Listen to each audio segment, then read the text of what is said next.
Luna a enfin découvert le mensonge d'Haruka. Elle ne sera pas fâchée et lui pardonnera même. À la fin du chapitre 18, elle se rendra compte qu'elle aime autant Haruka que Taiga et sera bouleversée par ses sentiments.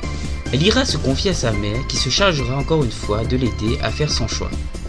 En effet, elle va inviter les jumeaux afin que ceux-ci restent auprès de Luna sans prévenir cette dernière. La rivalité entre Taiga et Haruka va s'intensifier et chacun des deux vont tout tenter pour se rapprocher de Luna. À la fin du tome, on découvre enfin le secret de Taiga, qui est en fait un loup-garou. Zut, ce tome possède plein de défauts mais aussi plein de qualités. Je vais commencer par les défauts. On retombe dans les mauvais travers que j'avais mentionnés à propos du tome 1. Ça redevient trop gnangnan et prévisible. Je me disais que Luna avait enfin fait son choix et que du coup, elle allait pouvoir sortir tranquillement avec Taiga, vu que Haruka, qui avait pris conscience de son erreur, l'avait laissé faire son choix. Et au contraire, c'est à ce moment-là qu'elle décide d'aimer les deux. D'ailleurs, je me demandais, Luna sort encore avec Haruka ou ils se sont quittés du coup? Car là, je la trouve quand même très proche de Taiga quand même. La mère de Luna qui laisse sa fille avec deux garçons chez elle toute seule. Ça ne vous a pas choqué? C'est vrai qu'une petite chauve-souris va pouvoir la protéger si lui arrive un truc.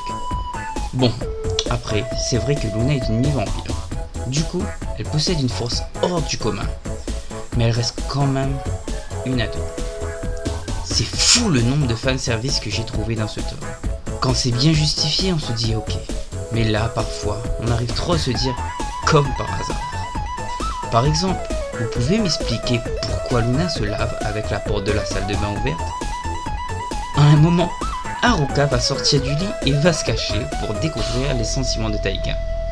Mais dites-moi, comment il aurait fait si celui-ci ne serait pas levé?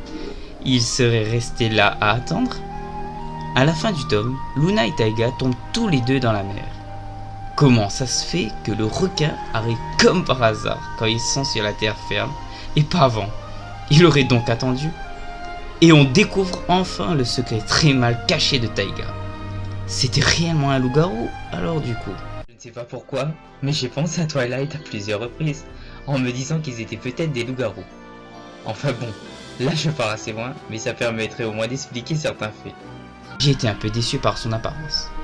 Il paraissait tellement badass au départ et ensuite, on aurait cru un petit chat. Même son apparence normale est plus impressionnante. Bon, maintenant on part sur les bons points, car il y en a. Ça redevient certes gnangnan et tout comme je l'ai dit. Mais il ne faut pas non plus oublier que ce manga est un shoujo et qu'il est avant tout destiné à un public féminin et assez jeune. Du coup, ce tome n'est pas si mauvais que ça si on part de ce point de vue en fait. Dites, j'aimerais avoir votre avis s'il vous plaît, c'est très important. C'est pas grave si vous n'êtes pas d'accord avec moi, ça rendra le débat d'autant plus intéressant. Luna aime aussi Haruka, mais ça n'est pas si surprenant que ça non plus, vu que dans le tome 2, il y a une scène qui le montre. C'est le moment où nos héros participent au jeu Moonlight Destiny, le jeu qui montre les vrais sentiments d'une personne. À ce moment, on savait déjà que Luna aimait les deux. En fait, j'étais plus surpris par le fait qu'elle ne le montre pas plus que ça dans le tome 3. C'est vrai qu'il y a beaucoup de comme par hasard, mais on voit que la mangaka fait beaucoup d'efforts pour bien représenter ces scènes. Je vais vous dire honnêtement, j'ai détesté ces moments-là et je voulais même arrêter de lire le livre à cause de tout ça. Mais grâce à la façon dont c'est montré, comme je vous l'ai dit, j'ai finalement réussi à mieux accepter tout ça après ma deuxième lecture.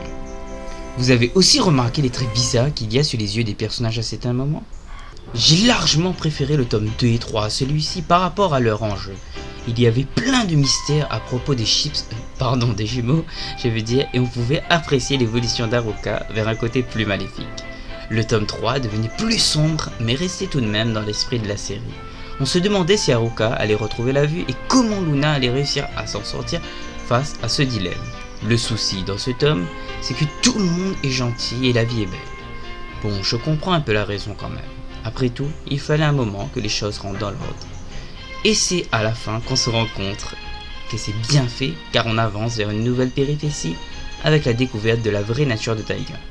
Nene a permis de relever un peu le niveau. Elle est drôle et tente à chaque fois de mettre des bâtons dans les roues de Luna, à la manière de Irina avec Kilari. Un truc génial! On revoit enfin les parents de Luna et Nunu Sferato. J'aimerais vraiment les voir plus. ils ont une personnalité moins banale que les autres personnages, je trouve.